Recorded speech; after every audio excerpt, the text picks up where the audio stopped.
Hello friends, जैसा कि आप लोग वेट कर रहे होंगे कि इस वीडियो का कि इसके पहले पार्ट में हम लोगों ने देखा था कैसे हम लोगों ने मीटिंग किया था पार्टिकुलर प्रोजेक्ट को, कैसे हम लोगों ने प्रोजेक्ट सेलेक्ट किया था। तो पहला पार्ट में हम लोगों ने देखा था कैसे हम लोग प्रोजेक्ट सेलेक्ट करते हैं freelancing.com पे, और सेकंड पार्ट में हम लोगों ने देखा था हम लोगों ने कितना उसका कोड दिया है, हम लोगों ने क्या चार्ज किया है इस पार्टिकुलर प्रोजेक्ट के लिए क्लाइंट से। और तीसरे पार्ट में आज हम देखने वाले हैं कि उस पार्टिकुलर प्रोजेक्ट को हम लोगों ने कंप्लीट करने के बाद हमें क्या फीडबैक मिला, हम लोगों ने कौन सा फाइल सबमिट किया और हमें क्या अर्निंग हुआ उस पार्टिकुलर प्रोजेक्ट से, जिसका आपको काफ़ी दिन से वेट होगा। आपको काफ़ी इसमें इंटरेस्टिंग आपको चीज़ें आपको पता चलेगी इस वीडियो में। तो बस आप ये वीडियो को देखिए, पूरा एंड से देखिए, आपको काफ़ी कुछ इन्फॉर्मेशन मिलने वाला है इस वीडियो में। और एक चीज़ मैं बताने वाला हूँ आपको कि आपको अगर फ्रीलांसिंग के बारे में, कंटेंट राइटिंग के बारे में, 3D मॉडलिंग के बारे में, सोशल मीडिया प्लेटफॉर्म्स के बारे में, डिजिटल मार्केटिंग, एफिलिएट मार्केटिंग, सबके बारे में जानना हो तो आप हमारे चैनल को सब्सक्राइब कीजिए, हमारे वीडियो को लाइक कीजिए, प्रेस द बेल आइकॉन, ताकि आपको हमेशा हमारे रेगुलर अपडेट्स को बारे में आपको इन्फॉर्मेशन मिलता रहे। तो बहुत इंपॉर्टेंट वीडियो होने वाला है। आप प्लीज़ वीडियो को स्किप मत कीजिएगा, आप वीडियो को पूरा एंड तक देखिएगा, तभी आपको वीडियो का इन्फॉर्मेशन मिलता रहेगा और आपको कुछ आइडिया मिलेगा। तो चलते हैं, शुरू करते हैं। आज का जो वीडियो हमारा है इसमें हम देखेंगे कि हम लोगों ने पार्टिकुलर प्रोजेक्ट से हम लोगों ने कितना अर्निंग किया और क्या हमें फीडबैक मिला क्लाइंट से। चलते शुरू करते हैं। आगे बढ़ने से पहले आप चाहो तो मुझसे सोशल मीडिया पे भी मुझसे जुड़ सकते हो। मैं वहाँ पर अपना केस स्टडी में अपना एक्सपीरियंस, अपना पोर्टफोलियो, अपना प्रपोजल वहाँ शेयर करता रहता हूँ। आप वहाँ से भी डाउनलोड कर सकते हो, तो प्लीज़ मुझे फॉलो कीजिए।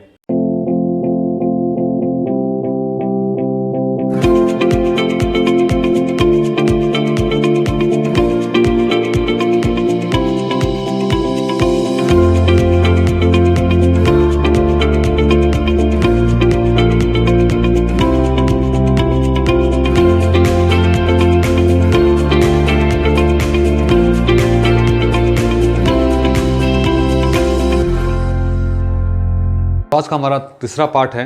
हम लोगों ने पहले पार्ट में देखा था कि एक प्रोजेक्ट को हम लोगों ने बिडिंग किया था, उसका क्या रिक्वायरमेंट था, और ये पार्टिकुलर प्रोजेक्ट हमारा सिविल बैकग्राउंड का था, जिसमें हमें इंटीरियर करना था, हमें एक्सटीरियर करना था और हमें रेंडरिंग करना था एक कैफ़े शॉप को। तो फर्स्ट पार्ट में हम लोगों ने देखा था क्या रिक्वायरमेंट है प्रोजेक्ट का, क्लाइंट का क्या इन्फॉर्मेशन है, क्लाइंट कितना जेन्युइन है। सेकेंड पार्ट में हम लोगों ने देखा था कि क्या उसका हम लोगों ने कोड दिया है, क्या उसका हम लोगों ने डेडलाइन दिया है। तो आज के पार्ट में देखेंगे कि हम लोगों ने इस पार्टिकुलर प्रोजेक्ट से हम लोगों ने कितना अर्न किया और हमें क्या फीडबैक मिला at the end of the project. तो आप देख रहे होंगे कि मैंने क्लाइंट को 10,000 का मैंने कोड दिया था, लेकिन क्लाइंट ने मुझे पे किया 13,000 समथिंग पे किया, मुझे 13,340 रुपये मुझे इसने पे किया। आप देख रहे हो यहाँ पर माइलस्टोन में कि इसने मुझे पे किया 6500 रुपया, 3500 रुपया पे किया मुझे, और बाद में इसने मुझे एज ए बोनस। तो आप देख रहे होंगे कि इस प्रोजेक्ट में मुझे बोनस मिला है जिसका अमाउंट है 3,340 रुपया। तो मैंने इस प्रोजेक्ट के लिए मैंने 10,000 का कोड दिया था, जिसने मुझे एक्चुअली अर्निंग हुआ 13,340 रुपया, जिसमें मेरा बोनस था 3,340 रुपया। तो इस तरह से आप देख रहे होगे हमारा माइलस्टोन, मैंने कैसे कैसे पेमेंट लिया, मैंने किस किस डेट में पेमेंट लिया है। आप देख रहे होगे 27 फरवरी को मुझे 2 पेमेंट आया है और 9 मार्च को मुझे पेमेंट आया था 3,340 रुपया। अब बात कर लेते हैं कि मुझे इसका क्या फीडबैक मिला, क्लाइंट ने मुझे क्या फीडबैक दिया है। इससे पहले देख लेते हैं हमारा अर्निंग समरी। ये मैंने निकाला था अपने freelancer.com से। वहाँ पे आप जाओगे, वहाँ एक ऑप्शन होता है गो फॉर लास्ट ट्रांजेक्शंस।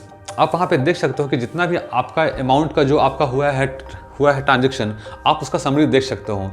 इस पार्टिकुलर प्रोजेक्ट में मुझे 334 रुपया मुझे पे करना पड़ा है as a project fee, as a commission, जो मुझे पे करना होता है freelancer.com के। फिर मुझे 9 मार्च को मुझे मिला है बोनस। फिर मुझे 27 फरवरी को मुझे 3500 रुपया, मुझे 4 मार्च को मिला है 6500 रुपया। तो इस तरह से आप देख रहे होगे मेरा अर्निंग समरी है जो मैंने निकाला था freelancer.com से।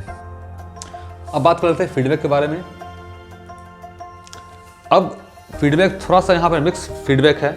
मैंने इसीलिए ऐसा एग्जांपल लिया था कि आपको हर तरह का रिव्यू मिल सकता है, आपको हर तरह का फीडबैक मिल सकता है। आप ऐसा नहीं है कि आप अच्छा काम करने के बावजूद भी आपको 5 स्टार ही फीडबैक मिलेगा। अब देखिए यहाँ पे मुझे बोनस मिला है, मैंने अच्छा काम भी किया, लेकिन फिर भी मुझे 3.6 स्टार का मुझे रेटिंग मिला है, क्योंकि यहाँ पे एक देखो आप यहाँ पर good work but a little late but still good.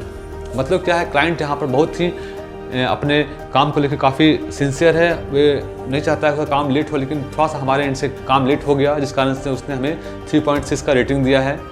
After all मैंने काम काफ़ी अच्छा किया था, लेकिन मैंने काम को सबमिट करने में थोड़ा लेट कर दिया। इसके रिस्पॉन्स में मैंने भी क्लाइंट को अच्छा रिव्यू दिया है, nice client, want to work again and again. तो इस तरह से आप देखोगे आपके पास भी ऑप्शन होता है कि आप क्लाइंट को अच्छा फीडबैक दे सकते हो और आपको भी अच्छा फीडबैक मिल सकता है। तो आप हमेशा अपने काम के प्रति हॉनेस्ट रहो, आपके काम के प्रति जेन्युइन रहो, तभी आप इस फ्रीलांसिंग प्लेटफॉर्म पे आप ग्रो कर सकते हो। अब देखो यहाँ पर सब कुछ अच्छा होने के बावजूद भी आपको वहाँ पर 5 स्टार का रेटिंग नहीं मिला, क्योंकि आप कहीं ना कहीं आपने काम कंप्लीट करने में लेट कर दिया। जो क्लाइंट होते हैं काफ़ी हॉनेस्ट होते हैं अपने काम को लेकर, अपने टाइम को लेकर। चलिए हम लोग देख लेते हैं अब अपने फ्रीलांसर प्लेटफॉर्म पे कि मैंने कैसे इस पे काम किया था। तो मैं आपको अपना साइट का भी आपको मैं दिखाता हूँ, आपका अर्निंग, और मैं आपको दिखाता हूँ साइट का भी अपना ओवरव्यू। तो देखिए जैसे यहाँ पर ये हमारा प्रोजेक्ट था जो मैंने फर्स्ट पार्ट में बताया था आपको। ये हमारा प्रोजेक्ट का डिस्क्रिप्शन है और ये हमारा क्लाइंट का इन्फॉर्मेशन है, ठीक है। और इसके अलावा हमारा जो प्रपोजल देखिए, ये मेरा प्रपोजल था, मैंने यहाँ पर जो प्रपोजल सबमिट किया था इसका मैं फ़ाइल आपको दे दूँगा। और ये पेमेंट टर्म्स आप देख रहे हैं जैसे हमारे वेबसाइट पे कि हमारा यहाँ पे 3 हमारा माइलस्टोन है। प्रोजेक्ट माइलस्टोन पहला वाला, सेकंड माइलस्टोन और बोनस। तो इस तरह से ये हमारा हो गया हमारा पेमेंट टर्म्स। मैंने फ़ाइल यहाँ पे नहीं भेजा था, मैंने फ़ाइल इसको मेल किया था क्लाइंट को, इसलिए यहाँ पे इसका इन्फॉर्मेशन नहीं आ रहा है। और टास्क में भी कोई ज़्यादा खास इन्फॉर्मेशन नहीं है। और रिव्यू देख लीजिए आप एंड में कि हमारा रिव्यू यहाँ पर है। तो इस तरह से आप देख सकते हो कि मेरे फ्रीलांसिंग प्लेटफॉर्म पे भी जो मैंने इन्फॉर्मेशन दिखाया था आपको वहाँ भी शो कर रहा है।